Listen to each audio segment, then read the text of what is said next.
Manchester, England. All right, Tokyo! To the scenic shores of Chicago. Are you ready? I'm sorry, homie. We don't do no happy songs. I don't know how to tell you this, but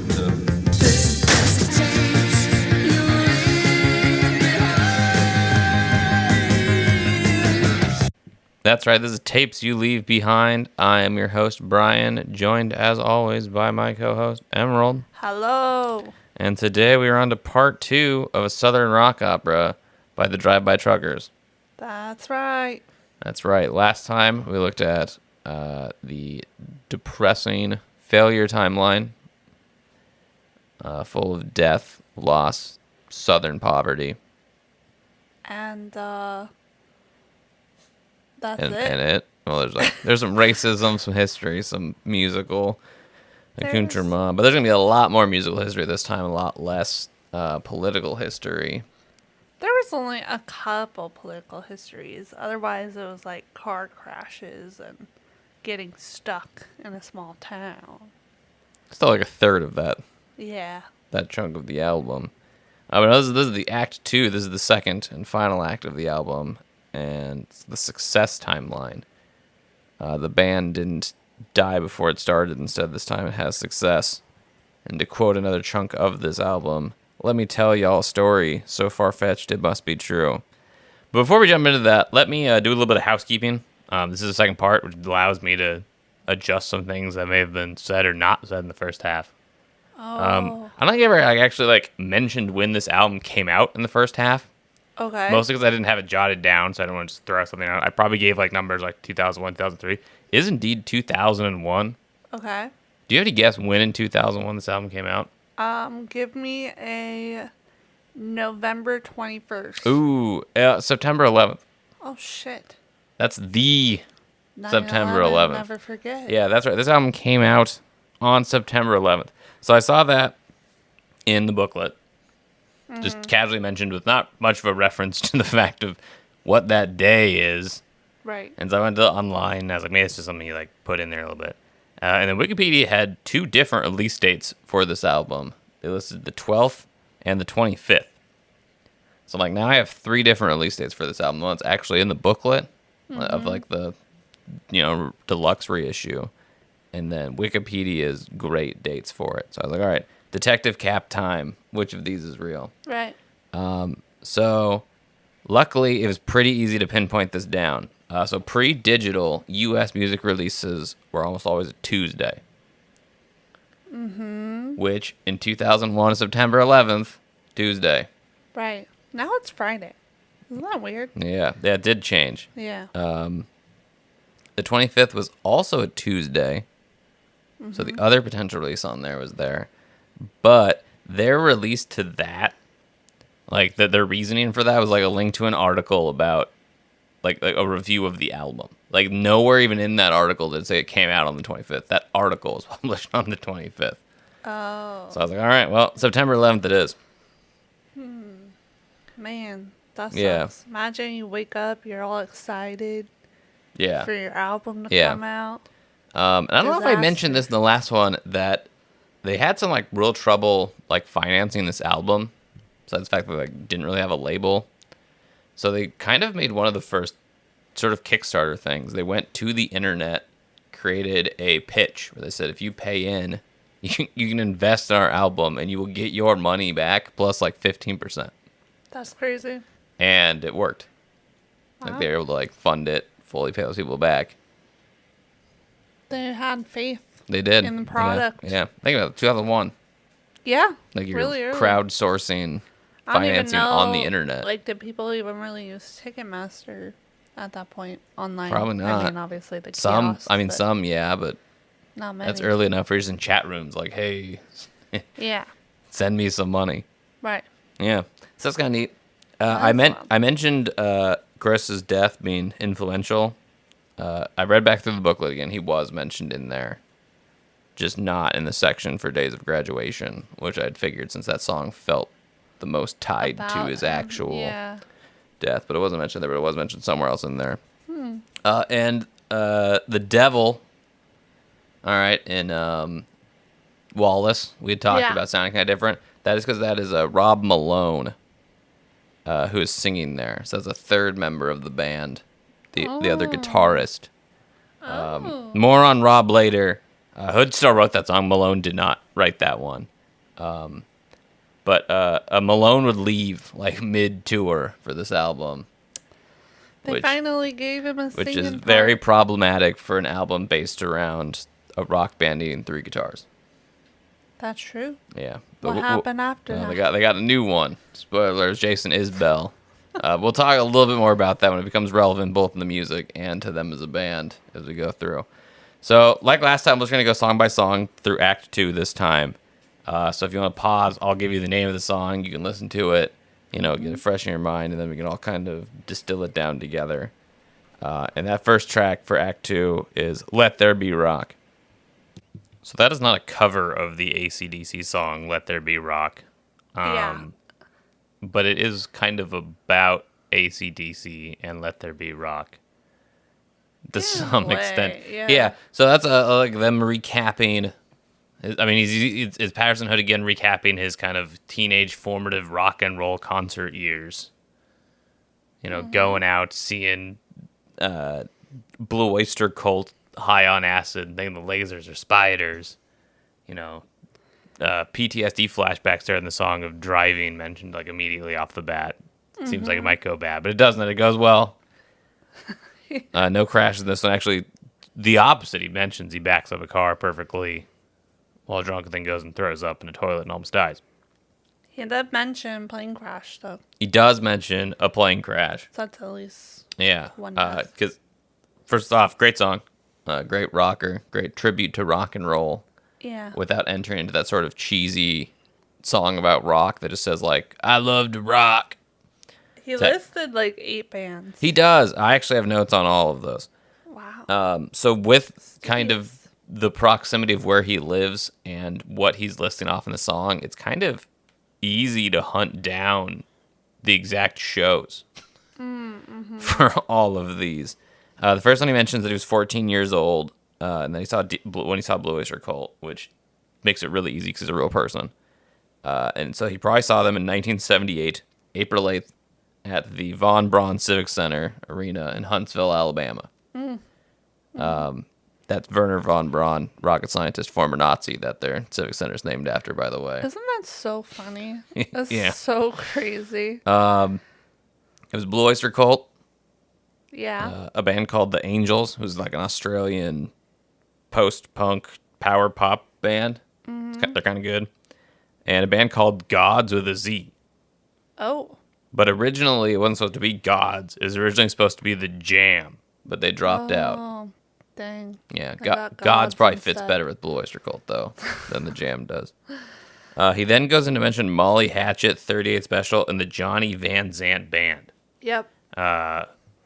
Probably because of its strong southern rockness, because as he mentions throughout this song repeatedly, I never saw Leonard Skinner, but I did see Blah, blah, blah. blah, blah, blah, like Molly Hatchet, very southern rock band. 38 Special, featuring a Van Zant brother.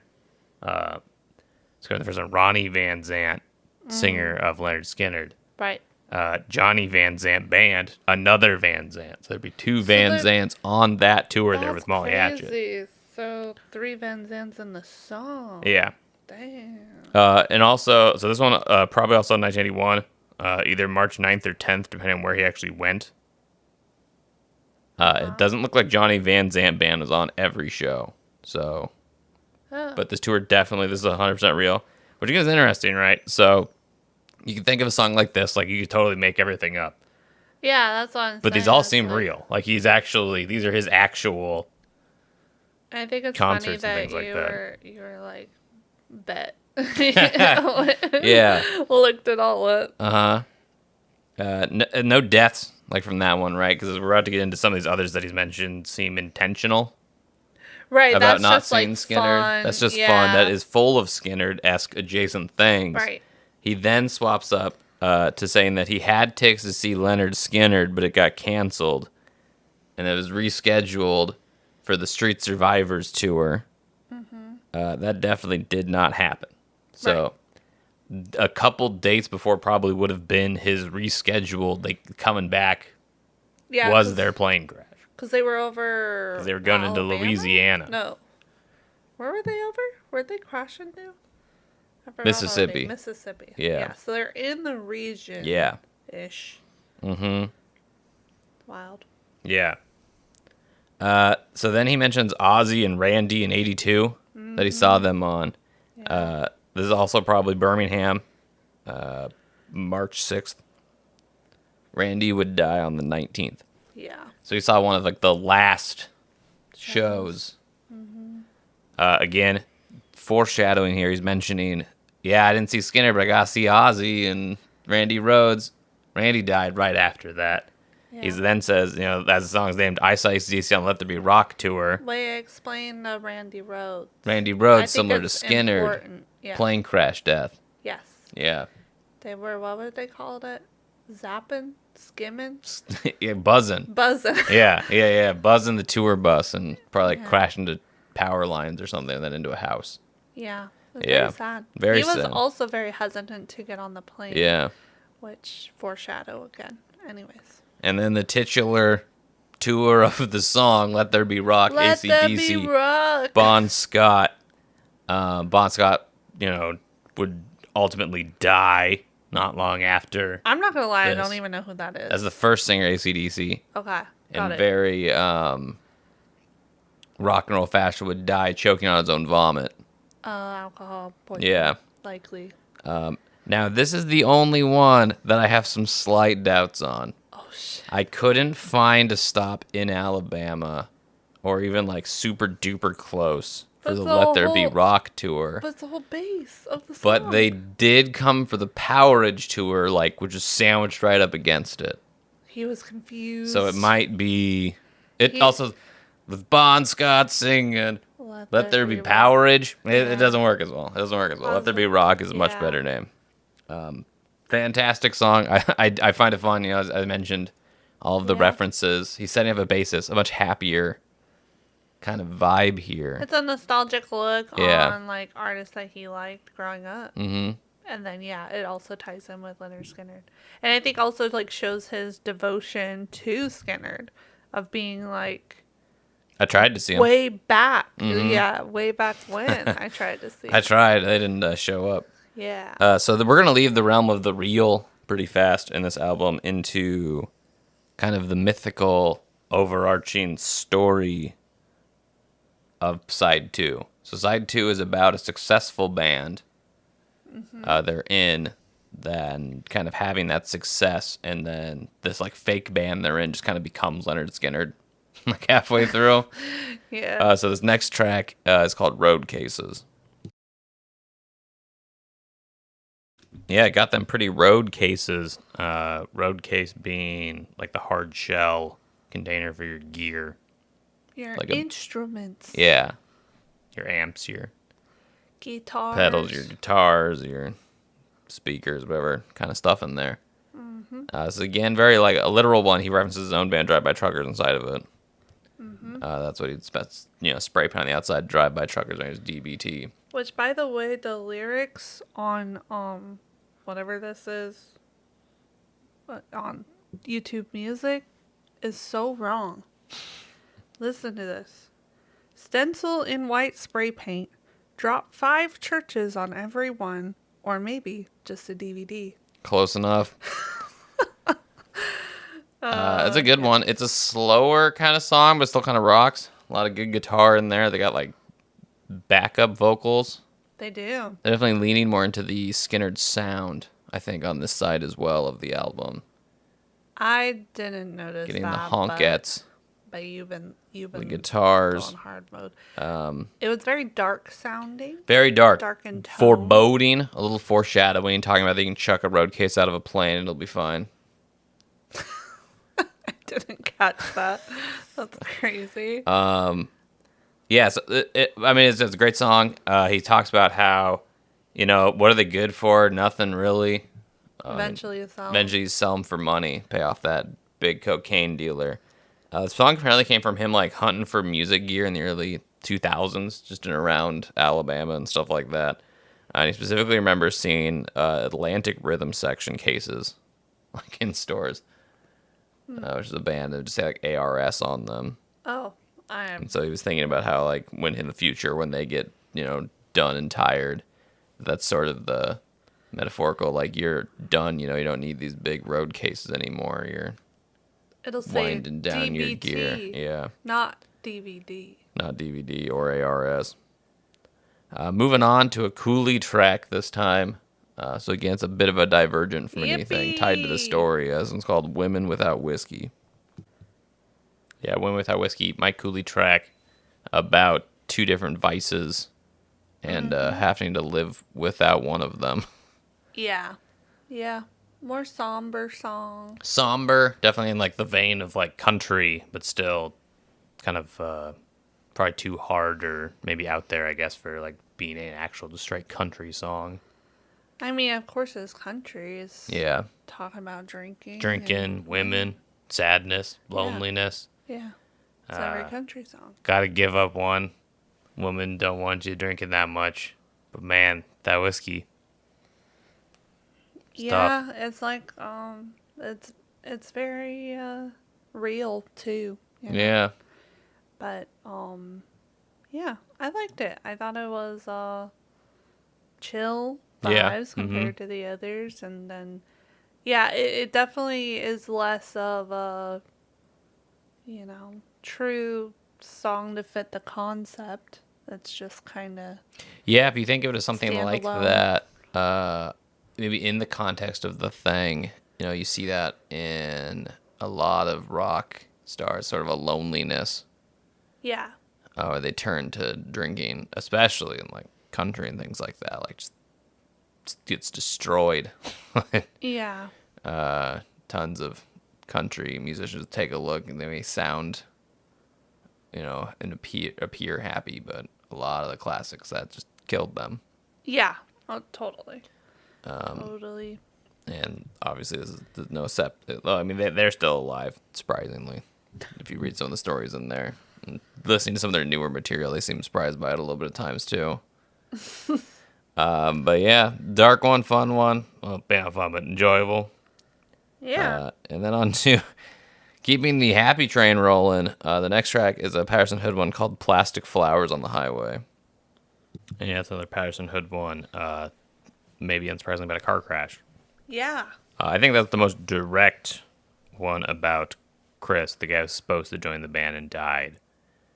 Though again, doesn't really make note of that in the booklet. Though Patterson does talk about his phobia a little bit of driving, like when they'd ride around in a van, due to a story of like another band called the Jody Grind, '92, where they all died in a bus crash or van crash.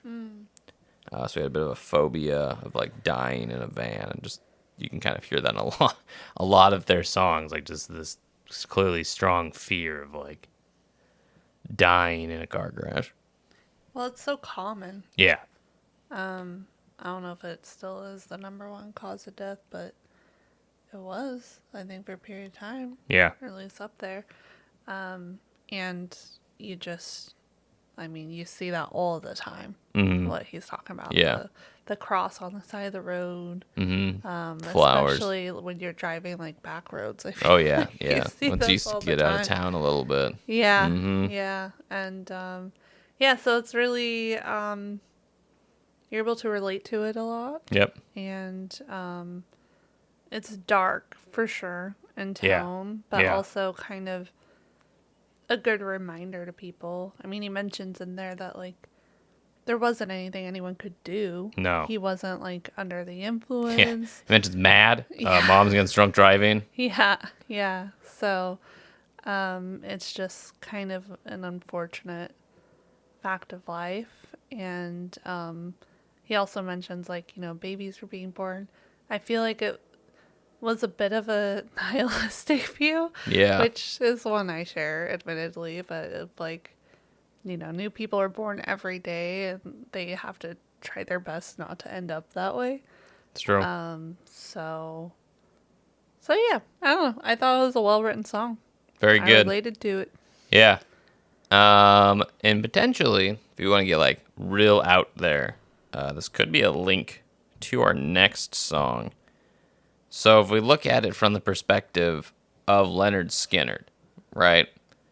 This song is suggesting that somebody has died, which is a perfect segue into our next song, which is called Cassie's Brother. I'll explain in a sec. Yeah, Cassie's Brother is definitely where the full-on Skinner timeline starts. Yeah, no kidding. Going right in, biographical retelling of the tail end of Skinner's career. Yep. Good, slow kind of jam track. Yeah, very like bluesy, rocky. Yeah, by Rob Malone, the other guitarist. He's also singing on this track Yeah. with some female vocalists, Yeah. probably intending to be Cassie. Cassie Right. was one of the backing vocals of Leonard Skinner, one of what they called the honkettes. Mm-hmm. And in this case, they're just relaying to you the true story of how she's like, hey, my brother can play guitar. Can you just jam with you guys sometime? And like, nah. And then they had a hole in the band. And they're like, all right, give it a shot. And he did. And as the rest is history, the depressingly not very long history. I think he had I read 2-3 practices with the band before he was dragged on to be on stage. Yeah. And just get on there. And Yeah, he started touring with Yeah, them. right off the bat. Yeah. Apparently in that first show the band couldn't hear him. It's just loud on stage. You can't hear everybody else's monitors and stuff like that. Yeah. But the sound guy was like, holy cow. And went to the band after and like, I don't know what you guys need to do, but don't let that guy leave. He's something else. 2 gigs after that was a show that would be recorded for a live album. So this guy was 3 shows in when he was on a physical live album, that would get released. Yeah. It's pretty crazy. Yeah. And Oh, he that was incredible Yeah, too. that was one more for the road. In case you're curious, you want to look that up later. Hear him.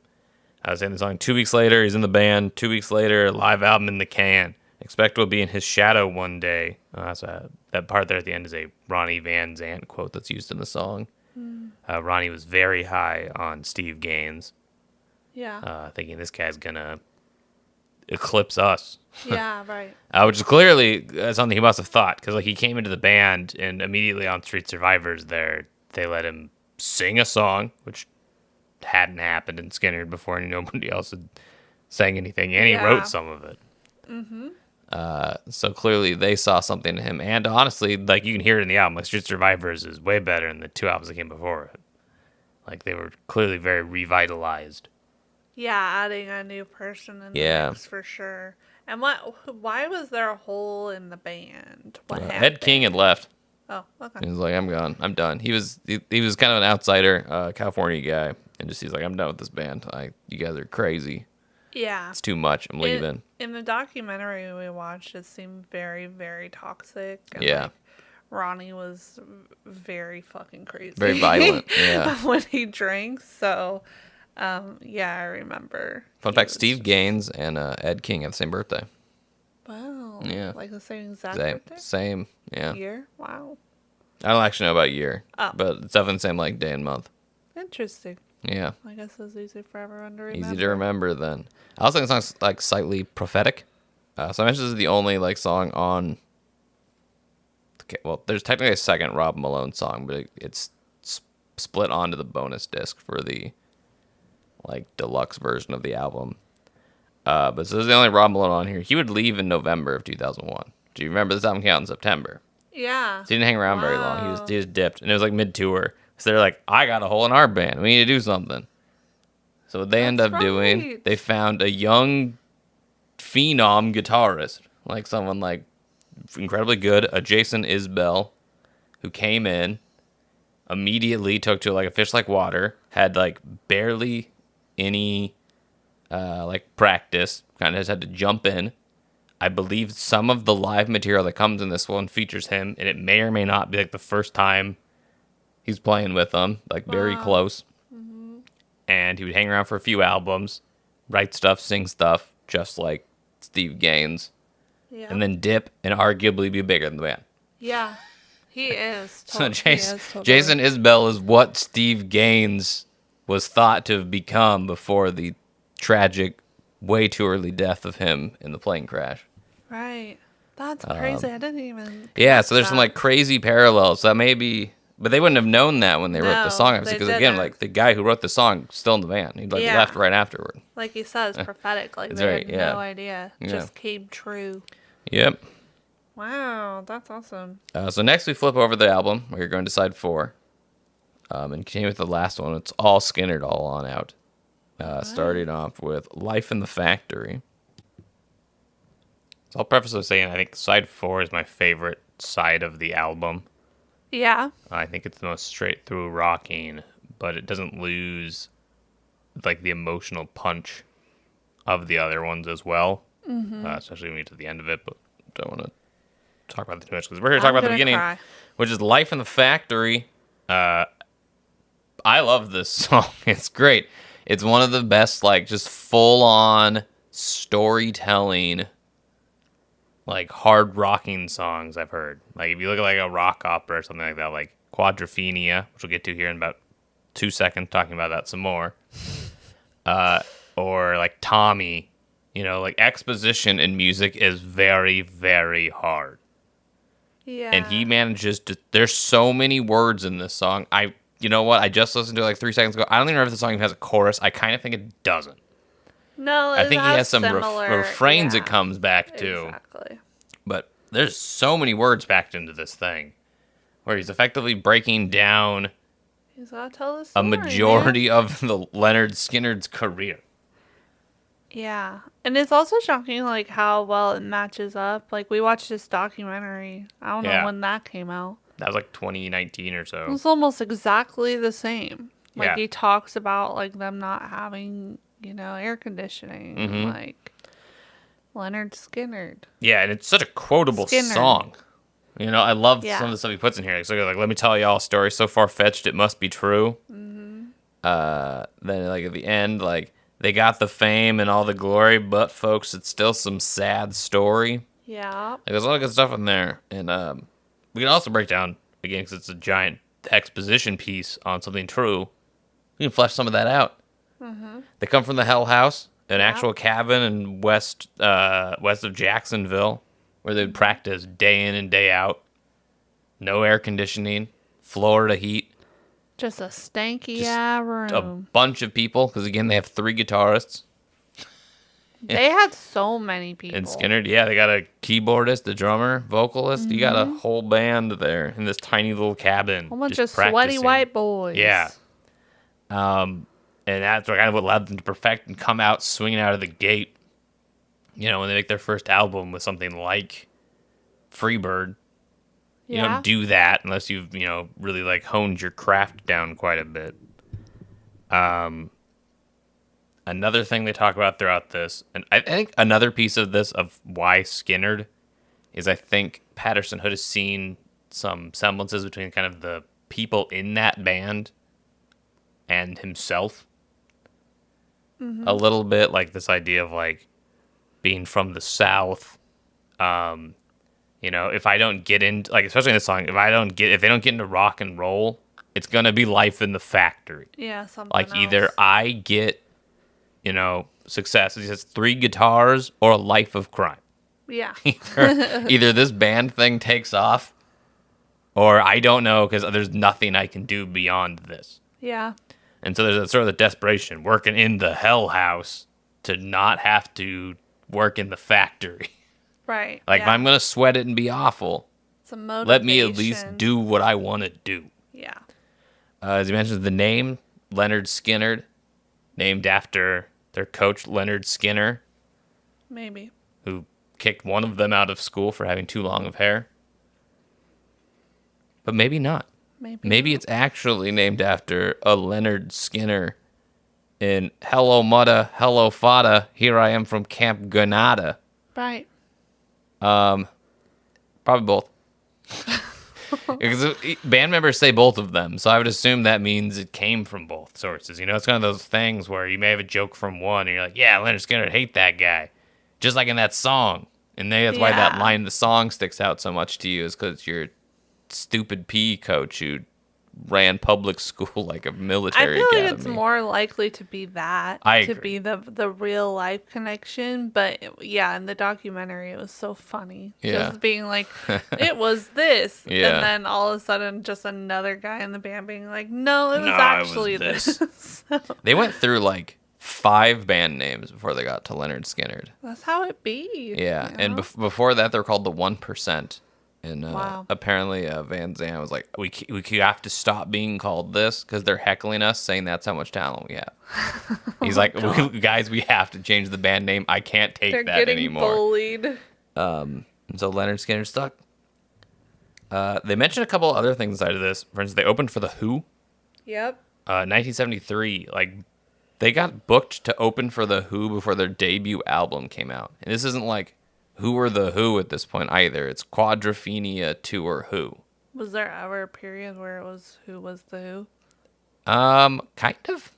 I'm just surprised. There's, if you read some stuff, there's apparently a bigger uptick of the Who popular in the UK before the US that changed in like 1967 when they played at the Monterey Pop Festival. Apparently their performance there like really jettisoned them in the US market. That makes sense. That said, I'm sure people who were like really into rock knew who the Who were Right. in 67 already. That said, I mean, it's still big. Like they didn't have an album. Yeah, that's crazy. And their like, you know, manager, like label guy was able to be like, hey, get these guys in here. And then the you know, the contrast of Skinner, you know, Freebird and Give Me 3 Steps opening for the Who doing Quadrophenia. It's such a Yeah. different vibe, you know. You'd go to I can't imagine what the crowd like they would have to fight every night to be like, please don't probably throw things at us. It's weird, but it's gonna be really cool. Just wait till you hear what happens in Freebird. You may not even be ready for this. That's how it was like so often. Yeah. You'll hear like I think maybe there was I don't know. I don't know if there's a lack of musicians that they just had to choose random things. Yeah. But yeah. Well, sometimes I think it's probably like this too, where the label's like, take these guys out with you. Yeah, right. 'Cause I don't think the Who the Who definitely handpicked Leonard Skinner. No. Yeah. They didn't know him. Yeah. They also mentioned that quote they kicked the Stones' ass out at Nebworth, which is such a ask anyone who was there, they'll tell you, which is such a crazy line just to slip in a song that's gonna easily slip by you if you're not paying attention. Yeah.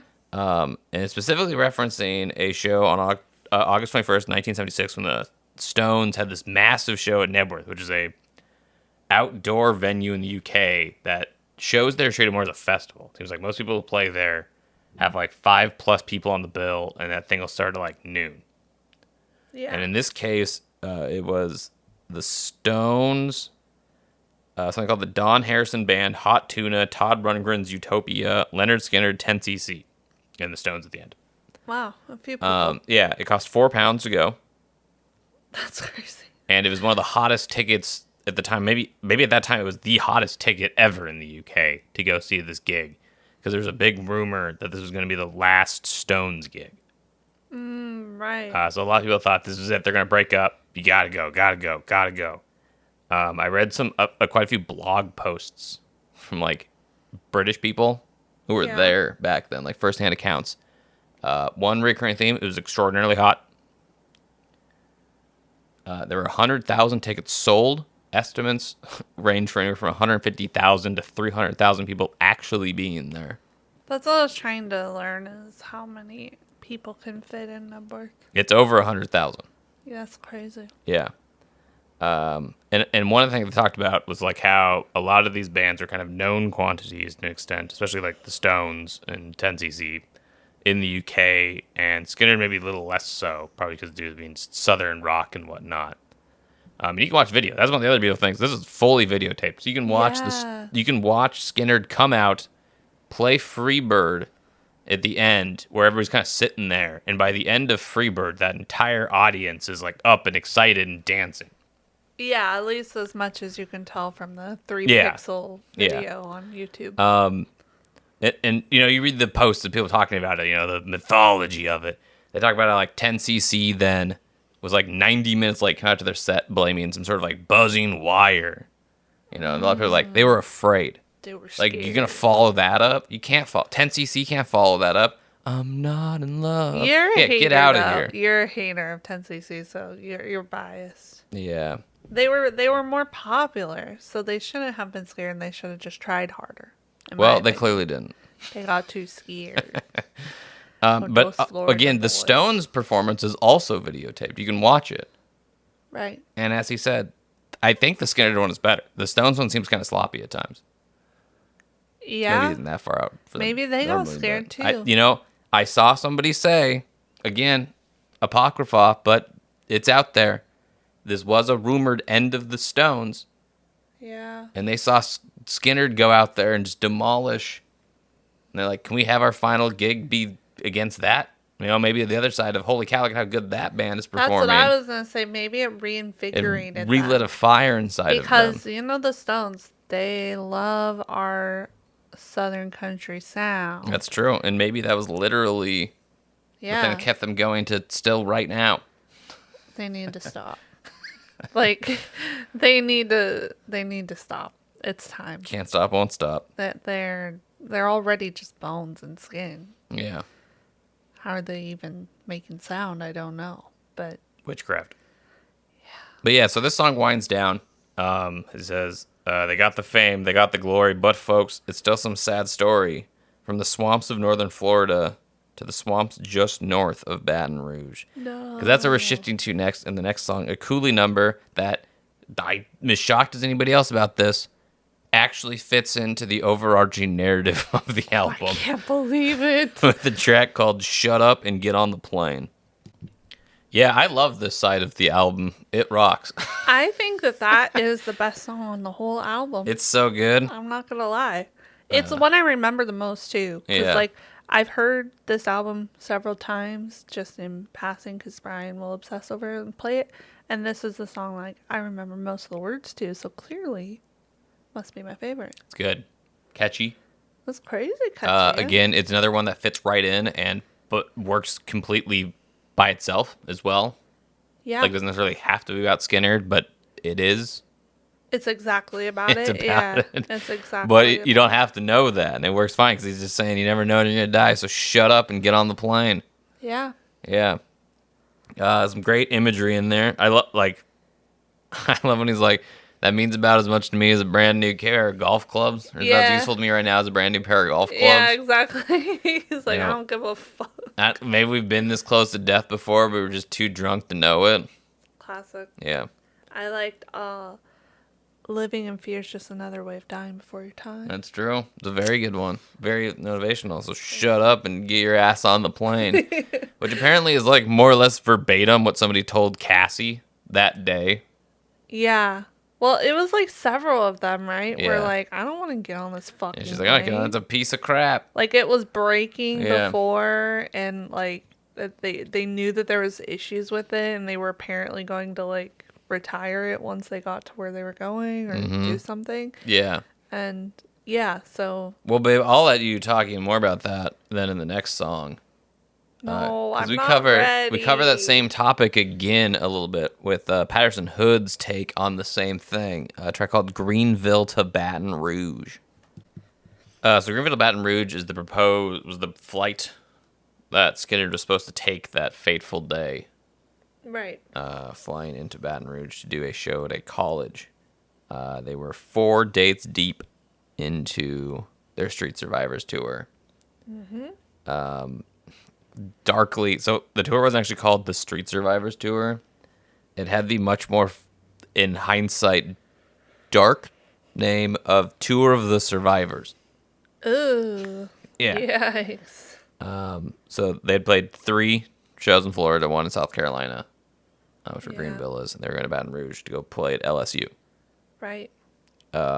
Obviously, they did not make it. They would crash land in Mississippi. This song, showcasing kind of the getting in the plane, being in the plane, and it's like falling apart. But Yeah. it hasn't hit them yet how badly it's falling apart.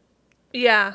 Right. Because he They're says, just like, when we touch down, I'm going to whoop his ass, like the pilot, because it's like something wrong with this plane. That's why I felt like the song was very like hopeful. Yeah. Like throughout the whole song, it's like, oh, we've got a sick album out. We've got a great tour coming, and like, yeah, this plane's a piece of shit, but it's fine. We got a new one coming up here. Yeah. And it's musically very well done to fit its material too. Like I think that they captured really well, especially on this track, is how it's both like towards the end is full on like kind of a musical allusion to Freebird. Specifically like the solo side of it with like kind of the triplet drum roll kind of thing that it has throughout like Freebird. And then at the end of the song, as it just goes this like extended outro where literally the song starts to fall apart. Yeah, Like things the plane got a almost. It starts going out of tune, Yeah. it starts getting like distorted and just it's like winding down. Like it's out of fuel. Like they literally played the song until the parts fell off. Yeah, it was really interesting. He mentions in the song to give this plane, the piece of shit plane, back to Aerosmith. Yeah, Aerosmith. That's right. Technically, this was never Aerosmith's plane, but it was a plane that Aerosmith had looked at using before Leonard Skinner. And Aerosmith's camp said no. They said too it's shitty. too bad. And specifically, they cited that they had seen a bottle of Jack sitting in the cockpit. Oh, And they were like, the plane is bad, and there's alcohol that the pilots are drinking. right, Like, we'll just Wow. find a different one. right. That's wild. And then before we get into like the really darkness of the crash itself, I'll mention that Aerosmith is on this tour with Nazareth. Okay. If you remember the Hair of the Dog, it's kind of like their one big song. Now you're messing with the- a son of a bitch. Yeah, I them. know 'em, yeah. Nazareth apparently was supposed to be on this flight with them. How big was the damn plane? It was a full-sized plane. Like, it wasn't like a small private. It was a full. Oh, like, I always converted picture in my luxury mind plane. like 20 No, it's a knots. big old plane. Okay. In Nazareth, they knew the plane was bad, but like that night they wanted barbecue, Oh my god. and Barbecue and they saved told them. the band, they're like, "Hey, we got to do photo shoot stuff, so we Oh my can't come God. with you tonight." And they went off to like some like barbecue they'd been invited to. They just wanted that sweet Caroline and Yeah. barbecue. Yeah, and so the plane went down, and Nazareth hadn't told anybody where they were. Oh shit. So the initial reports were that Skinner crashed and Nazareth died Right, because because nobody could find them. Oh And they my thought that gosh. so reports got out to like some like the Nazareth people that you're like like you died. Like they're like That's next of kin are telling them like you probably died in a plane crash. Oh my god. And they were out having a barbecue. Yeah, they're out eating some tri-tip and Yeah. brisket and Yeah. wow. So remember, people always That's a tell at least wild somebody story. where you are, especially if you're supposed to be on an airplane. Yeah. Wow, that's crazy. And with that hard rock, we move into the final actual track of the album, Angels in Fuselage. Hood showcasing sad, slow, and that death comes for everybody. That's a slow burner of a Depressing. dark, impending doom. Yeah. Because that's the story ends. Can't really make it any lighter, really. If you're talking about Leonard Skinner, it does end with a plane crash and 6 deaths. There are 26 people aboard that plane, including the band and some crew. Lead singer Ronnie Van Zant would die. Steve Gaines, the new guitarist, his sister Cassie Gaines, their assistant road manager Dean Kilpatrick, as well as the pilot Walter McCreary and the co-pilot William John Gray. I do think when you listen to the song, you can feel a bit of it's not. I mean, it's definitely about them, but there's also a bit of him. Like there's a bit of Patterson Hood talking through this song. Especially if you look at his fear of writing in bands. He's talking about looking out the window. These are definitely like thoughts he's had just driving down the road. Yeah, well, I think it's just a horrifying song, but also just very, like, applicable to everyone. Yeah. Oh yeah. Yeah. Of just like, I don't know. I can see what you mean of it just him having a fear or whatever, but it's also just like horrifying to like him going to think about what they're thinking about. in Yeah. their Oh last yeah. moment. I mean that's it. Like look, this is like I'm scared shitless of what's coming next. It's that Yeah. fear of the unknown and like the impending death. Yeah. Those angels I see in the trees. Mm-hmm. Friends in the trees. Yeah. Like it. It's like He doesn't literal pull. He doesn't true. pull back from the like absolute like nightmare of the situation because it wasn't quick for them either. Like in the actual plane, they ran out of fuel 55 miles from Baton Rouge and then coasted another 10. Like they knew they were going down, and it just they had that time to sit there and Think about contemplate process it. it. Yeah. Right.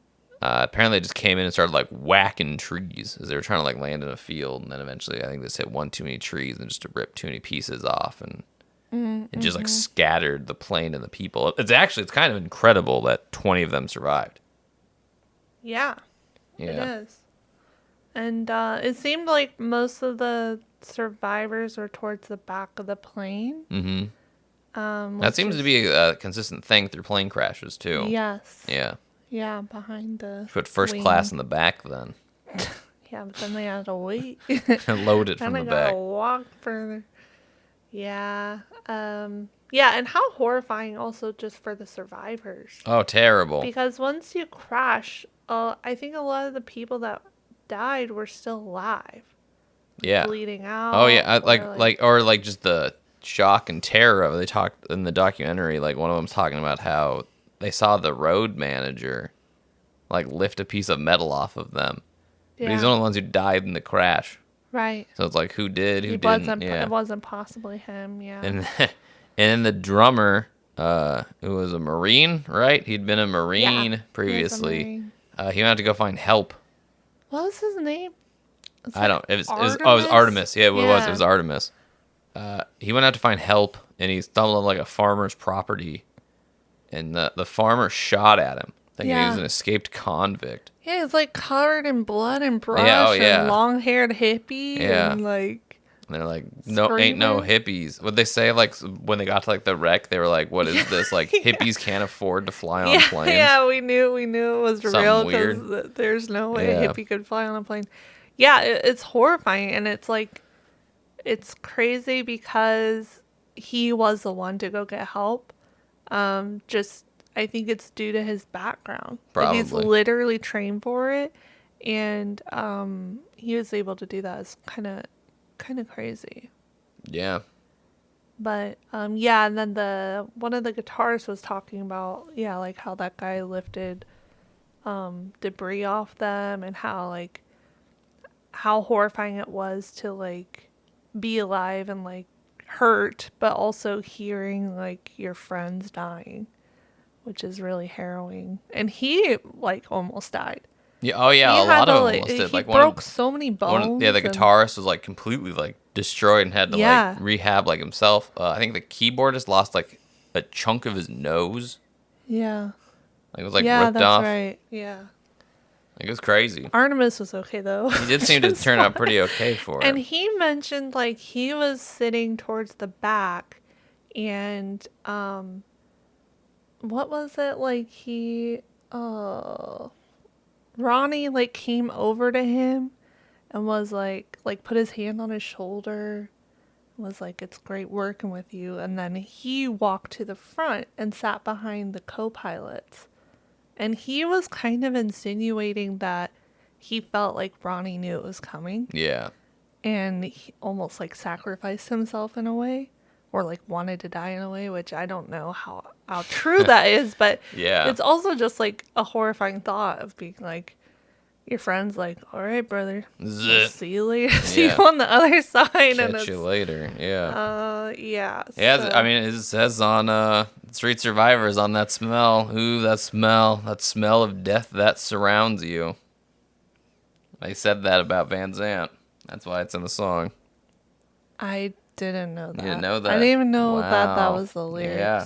I thought the smell was just stank. No. Smell of death. The smell of death is on Ronnie Yeah. specifically. Yeah. Interesting. But that was because he drank and fought everybody all the time. No, yeah, this dude's a loose. he was pretty. He was pretty mean. He's a loose cannon, and something gonna happen to him. Turns out it was a plane crash. Yeah. So that ends the album. As you said, it's kind of a bummer ending, but it is the ending, and it's a beautiful song. It's really dark. Exactly. Like, it's like kind of that. Yeah. You know. It's harrowing, but it's also really beautiful very to like pay tribute to real. them and like. Yeah. And I mean it's dark, but it's what happened. You know, like you can't end on a happy note. That's what that's what happened. Yeah, I mean, so. Yeah, you can't change history.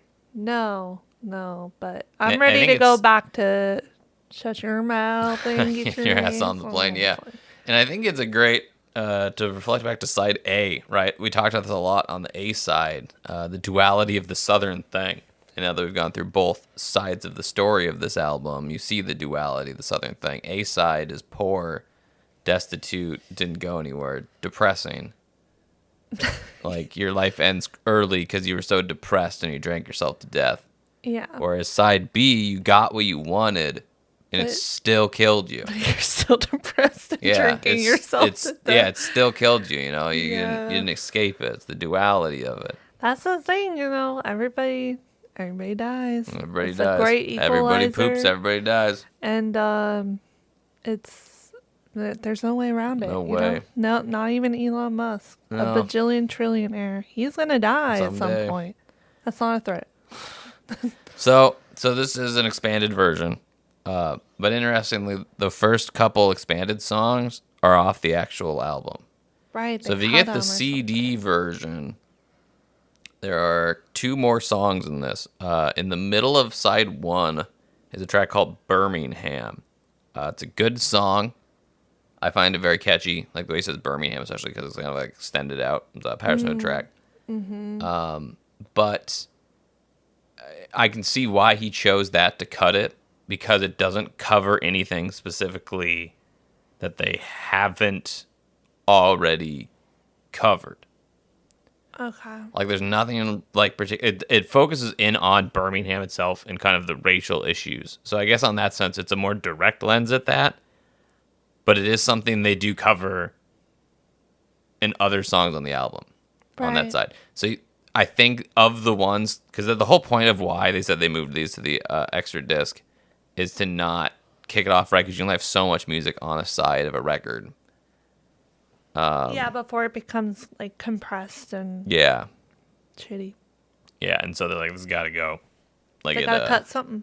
Gotta cut something, and so they chose that one. Next, after that on the bonus thing, is a track that's labeled this mysterious song Okay. that apparently, as they were going back through and doing this, set, they came across a tape that they'd recorded at the time, and nobody remembers what it is. Like they like, don't remember recording. They don't remember it? recording whatever the my song is. God. And he's like, it's not too bad. I would say it's extraordinarily hard to understand the words. Like, they're clearly, like, Drunk. wasted. Oh, that makes sense. Which is probably why they don't remember recording the song at all. But he's like, it's not too bad. So they just threw it on here. Doesn't have a name. They're not. But it was on the original. It was not. That one is Oh, not. that one so is that's something truly they added okay. specifically for just this They release. only cut Birmingham. No. Oh. So because okay. then the next song after that one is the next track that got cut. And so it's effectively a transitional song that goes between side 1 and side 2. So I mentioned before that Rob Malone only had one song on the album. That was That's not even true though. He had Cassie. two He songs. didn't write the other one. He just sings on. Oh, he wrote the Cassie's brother. He wrote song. Cassie's brother. You know, that kind of makes sense. I don't want to throw shade. Love you, Malone, but it wasn't as not as like good. well written. It was just like Cassie's brother. Yeah. You know, like At my brother sitting. yeah, and Yeah. it wasn't yeah, it wasn't very good at Yeah. the song. It's like a worse Wallace, like in like song structure. Yeah. Yeah. Yeah. But this track's called Moved, which is of kind of really like ethereal-esque sort of song about like maybe being dead. Okay. And it works really, I think, kind of well as that segue Right. Transitioning. From, between the A side and the B side right. of the stories. Okay. But again, probably because it's a Rob Malone written track that's not like Cassie's Brother and is a little shorter, kind of weirder, it got the cut. I believe also it's never been on a vinyl version of the record. Maybe that's why he got pissed and left. I don't know that they put out a vinyl version in 2001, though. I think they may have only had CDs. Oh, that's right. Vinyl died. But maybe. So in addition to that little thing, there's 4 live cuts that they also have from the tour that featured Jason Isbell on them. He'd been in there for 22 days. Wow. That includes a song not on the album called Don't Cock Block the Rock. That's apparently supposed to be like, that's like Betamax Geek. That's their fictitious band's song. Oh. So that's like what their like fake band would play in the thing. That's cool. And it sounds exactly like how you'd expect a song called Don't Cock Block the Rock to sound. That's funny. After that, you get kind of a weird assortment of tracks off the album of Zip City, Road Cases, and 72. Interesting. It's a very strange mix that they chose for their live cuts for this, but they're good. I guess they just chose the best ones. Yeah. Like ones that they thought sounded the best. Yep. Wow. And I guess there's in closing, just a quick review of the actual like physical presentation thing. I have a clear disc version of it. I think they sound fantastic. I always love good clear disc album. Yeah. It comes in a nice hard slip case. It's got the album with the original album art on it, and a gatefold. It's got the bonus on its own 12-inch with its own Oh, that's sleeve. nice. They kept it, but Yeah. separate. Yep, That's and nice. a nice booklet, nice high gloss, 12-inch booklet, a bunch of photos, and a bunch of write-up, like breaking down It's thick. how it came to be, about how Patterson Hood had this idea forever, before even the band existed. And you tell his friends, I'm going to make a rock opera about the South and Skinner. And everybody's like, yeah, dude, nobody's going to buy that or listen to it. Like, what are you talking about? Like, that's impossible. Well, He showed them. he did it. He did. I don't know how successful it was. It definitely got them attention. They got good reviews, and Okay. it got them out of absolute nobodies to something the music press pay attention to. And then they followed it up with a string of good albums, which helps. Yeah. You can't. Like you that. can't drop. You can't just it. drop something like Yeah. this and then be awful afterward, or else you would literally be forgotten. You die. Yeah. Yeah. Um, That's cool. It's got a bunch of great. Wes Freed was the artist who did like all of their stuff. So there's a bunch of Yeah. extra art throughout it. There's I like love some his artwork. It's so cute. sketches for like Betamax Guillotine, like what that would look like. I love the and- little owl guy. yeah, and that's featured throughout it. They got like alternate art to be used for like singles or different scenes for the album. This thing itself, the actual like this version is like dedicated to him because he died in 2022. Yeah. It's like this deluxe version has like a big dedication to him inside of it as well. That's really sweet. Yeah. So, everyone, what do you think? Any last kind of thoughts or I liked parting it. remarks? Yeah, I liked it. It's not my thing. Like, Mm-hmm. I'm not going to casually listen to it, I don't think. But, I mean, a couple songs I definitely like. But I appreciate it a lot. I think it's Yeah. really cool to do. Like, concept albums are really cool to begin with. But to do one that's, like, about another band is pretty unique. Right. To do a biography. Yeah, and it's also, like, very personable. Like, Right. it comes from their hearts, which I Mm-hmm. like. I do feel like it's very concept and abstract at Yes. the beginning. Yeah. And I agree the second half was better to me because I just felt like it flowed together a lot better and was more literal, which was easy to follow. But Yeah, I would say the fourth side of the album is almost like a suite of like songs together that they all kind of connect yeah, very well and like then ultra segue into concept, each yeah. other, and literally full concept. This is the entire life of Leonard Skinner. yeah, it was Yeah. really awesome. But yeah, I have a hard time understanding Patterson Hood sometimes, so I have to like look at the look up the lyrics. So I was doing that this whole time, trying to understand, and then the lyrics were wrong. So Which again That doesn't was help fun. all that often because he sings, as I said, he sings a lot of words in every song because he's always telling a story. it's like talking. So it's yeah. narrative, and if you can't understand it, there's so much, and he's never gonna come back to him. No, I need the captions. Yeah. Give me the captions. I can't hear without my captions. But yeah, I mean, I don't know. It was really good overall, I think. Maybe we'll have to listen to more and I can figure out which DBT album There you I go. like the best. Yeah. You know, it's good material for this because, as I said, I like to tell stories, so there's a lot of actual Yeah. things to reference, a lot of true yeah. things, or at least fictitious things maybe based on sort of truths. And Right, yeah. Yeah. Or we'll have to somewhat. see if they come back. Let us know in the comments if we should do more. Yeah. Let us know in Are the you a comments if big you listened to DBT the head? album.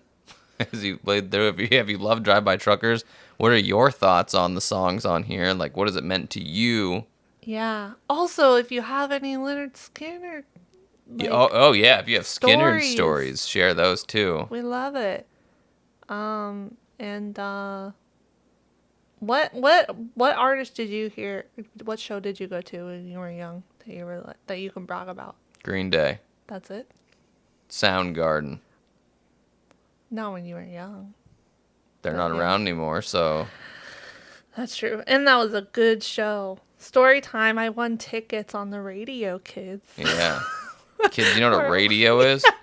I won tickets and we went and it was awesome. That was what, 2014, I think? Maybe even earlier than that, but yeah. It was awesome. Don't worry, that's only 13 plus years ago. Don't say that. All right. So I've been Brian, And this is Emerald. and this has been Tapes Leave Behind. We'll catch you next time. Bye.